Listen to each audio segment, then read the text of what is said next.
Yes, as Joelle said, we are transitioning from late summer into early fall. The autumnal equinox is on Monday.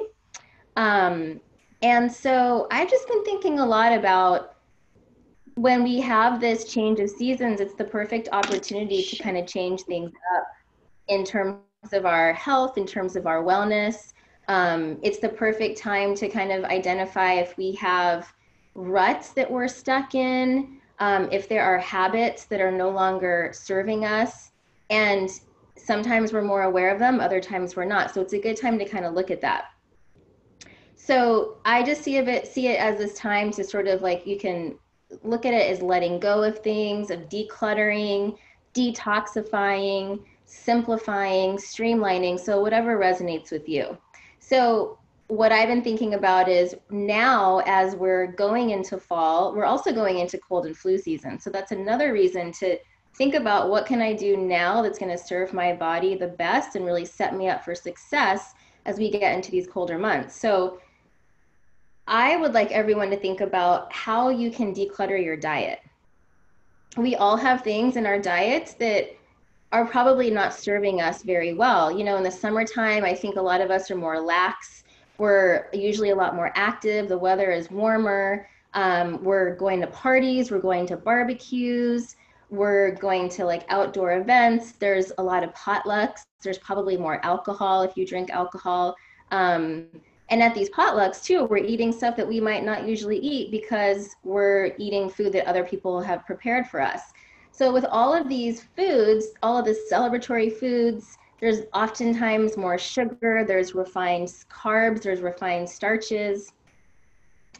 So what happens is we get addicted to them. We start to crave those foods, we crave the sugar, we crave those carbs, and it's not going to serve us very well as we get into the cold and flu season, as we get into the colder months when we really do crave those comfort foods.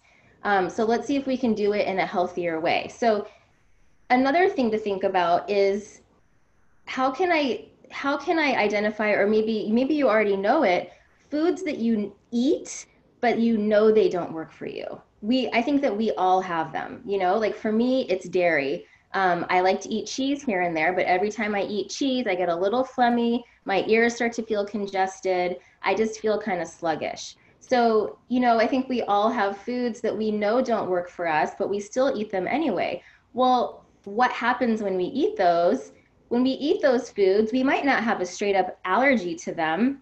We might just have like a little bit of irritation, but it's not like ruining our lives. But what happens is when you eat them on a regular basis, it creates all of this inflammation and stress on the body internally.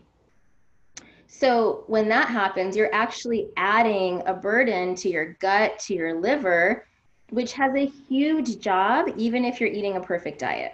And that perfect diet is going to depend on you. Everyone is going to be different. So when you're eating these offensive foods, as I like to call them, they are adding this burden on your body. Let's lift that burden. Let's declutter the diet and kind of get rid of that stuff. So that's kind of the first thing that I want people to think about in terms of detoxifying, because, you know, detoxes, they don't have to be this like big, extreme, crazy thing that you only do like once a year in the springtime and you do a juice fast and eat only raw foods. You can actually detoxify in a gentle way on a daily basis. And so that's where my focus is how can we bring in these gentle daily practices that really support all of the systems of the body, and allow our livers to sort of breathe, allow our guts to feel happy, allow all of our cells to get everything that they need. So one of my biggest tips, and this is something that everybody can do, is start your day with, you could either do a large glass, you could do a smaller glass, you could do a mug, but do water with the juice of half of a lemon.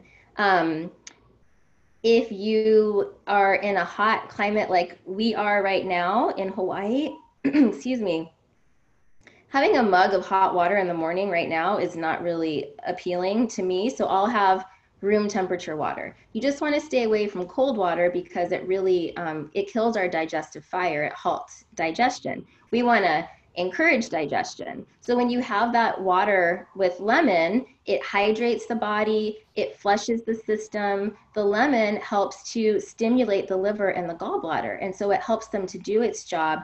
Also, instead of depending on coffee or black tea or green tea, any caffeine in the morning to have your morning bowel movement, the water with lemon is a great alternative to that. And it's much better for the body because it's actually hydrating you. It's not dehydrating you the way that coffee and black tea can, and green tea as well. So that's something really easy that everyone can do, and you can incorporate that into your daily practice, and you can do it any time of the year. And then we want to add in liver supportive foods. So again, it doesn't have to be everything raw and cold. It can be, especially as we're going into fall, trying to incorporate these foods into like soups and stews is a great idea.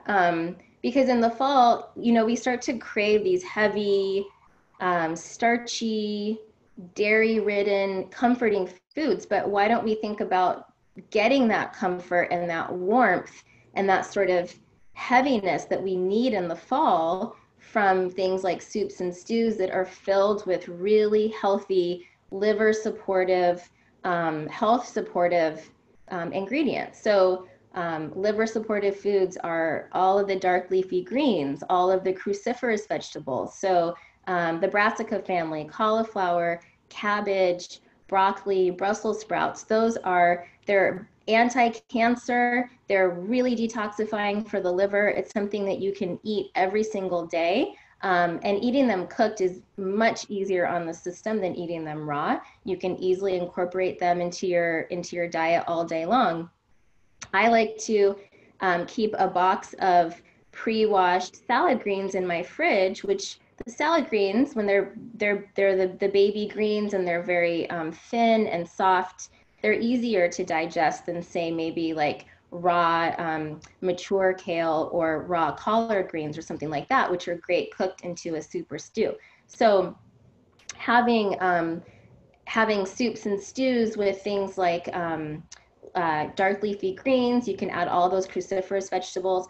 Artichokes are great for the liver, so are cucumbers, asparagus. And then another way to really support the bodily detoxifying processes, all of our detoxification pathways, is by adding in spices. So ginger and cinnamon are really warming for the body, which is really good, especially as we're getting into the colder months and we're craving sugar and all of the refined carbs and stuff like that, which actually create this damp sluggishness, this like stagnant state in the body that's really great for fostering colds and flus and viruses and stuff like that. So adding in these warming spices like ginger and cinnamon, they're very heating. They create something called thermogenesis in the body, which is just this internal heat. And it helps to rev up our metabolism. It helps to counteract that sluggishness that we can get. We also get that sluggishness in the fall and the winter because a lot of us are not moving our bodies as much as we do in the summer and the spring. So those are great foods to add in. And I'm just gonna make sure I'm not forgetting anything.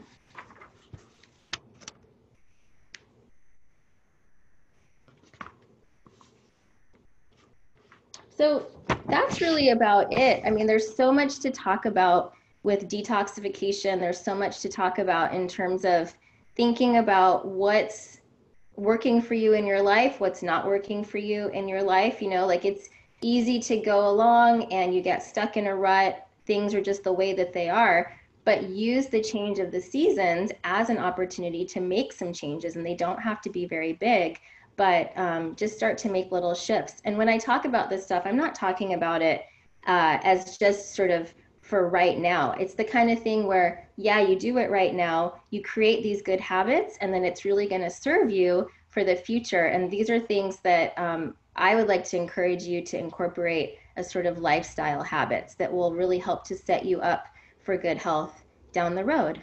So that's it for today. Next time we'll dive into some other stuff around detoxification. Wow. Thank you so much. That was amazing. You're welcome. Yeah, and Fauzia has a lot of nice recipes on her website too. Yep. And it's quick and easy recipe because she's a mom with two boys and Yeah. her husband. So she's put together a really nice website with all these different recipes. And I've actually tasted some of her cooking and her food that she's made at a gathering, couple of gatherings that we've had, and it was delicious.